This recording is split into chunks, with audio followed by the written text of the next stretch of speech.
हातिम ताई का वाक़या। हातिम ताई कोई अफसानवी कहानी का किरदार नहीं बल्कि हकीकी तारीखी शख्सियत है, जो छठी सदी ईस्वी में यमन के तय कबीले का सरदार था। हातिम का पूरा नाम हातिम बन अब्दुल्ला बन सादा बन अज़म अल ताई था। हातिम की मां निहायत ही दौलतमंद और सखी खातून थी, जिनकी वफात के बाद हातिम के भाइयों ने इसका माल रोक लिया और हातिम पर बेशुमार ज़ुल्म ढाए।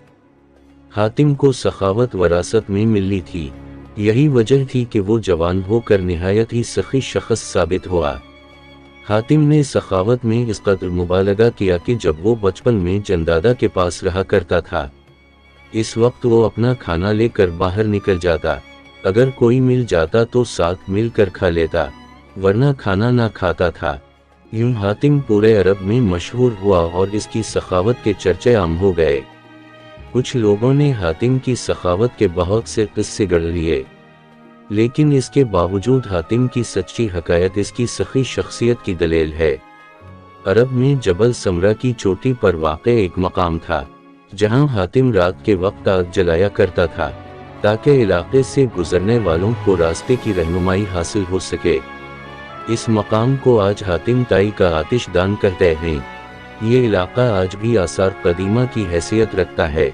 इब्न अराबी के मुताबिक हातिम हर मैदान में कामयाब था, हुआ वो जंग हो, मुकाबला हो, खेल हो या सखावत हो। ज़माना जाहिलियत में माह रजब का चांद बहुत ही मुक़द्दस माना जाता था, लिहाजा जब रजब का महीना शुरू होता तो हातिम हर रोज़ 10 ऊँट ज़बह करता और लोगों को खाना खिलाता। यूं तो हातिम के सखावत और फराख दिली के किस्से बहुत सारे हैं, लेकिन चंद एक जो बहुत ही मशहूर हैं। मशहूर है कि रोम के बादशाह कैसर के दरबार में एक दिन हातिम ताई की सखावत का तज़किरा हुआ। एक शख्स ने बताया कि हातिम के पास उम्दा नस्ल के घोड़े हैं, जो निहायत ही खूबसूरत हैं। हातिम की तारीफ सुनकर बादशाह ने कहा, जब तक किसी आदमी को आजमाया ना जाए, इस वक्त तक इसके बारे में कोई राय कायम करना अक्ल के खिलाफ है। बादशाह ने कहा, जाओ और हातिम की सखावत के बारे में हमें मालूमात फराहम करो। इससे कोई ऐसी चीज़ तलब करो जो इसकी नज़र में सबसे ज़्यादा कीमती है। दरबारी ने कहा कि हातिम के लिए सबसे ज़्यादा अजीज़ और कीमती इसका तेज़ रफ्तार घोड़ा है। लिहाजा बादशाह ने यह हुक्म दिया कि हातिम से इसका घोड़ा मांगो और मेरे पास लेकर आओ।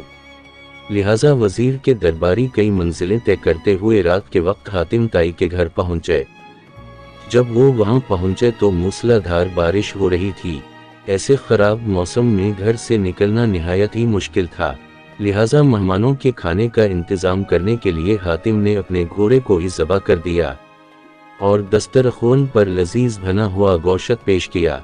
सबा के वक्त जब बारिश थमी तो इन वज़ीरों ने कहा कि हमारे बादशाह के सामने आपके घोड़े की बहुत तारीफ़ की गई है। बादशाह चाहता है कि आप अपना घोड़ा बादशाह की खिदमत में बतौर नजरान पेश कर दें। वज़ीर की बात सुनकर हातिम निहायत ही अफसोस के साथ कहने लगा कि वो घोड़ा तो मैंने आपको रात में खिला दिया। वज़ीर ने कहा, हमारे बादशाह के सामने आपके घोड़े की बहुत तारीफ की गई थी। ये बात अगर बादशाह सुनेगा तो वो आपकी सखावत का भी कायल हो जाएगा। सन 578 ईस्वी में हातिम की वफात हुई। हातिम की वफात के बाद इसका बेटा इदी ते कबीले का हाकिम बना।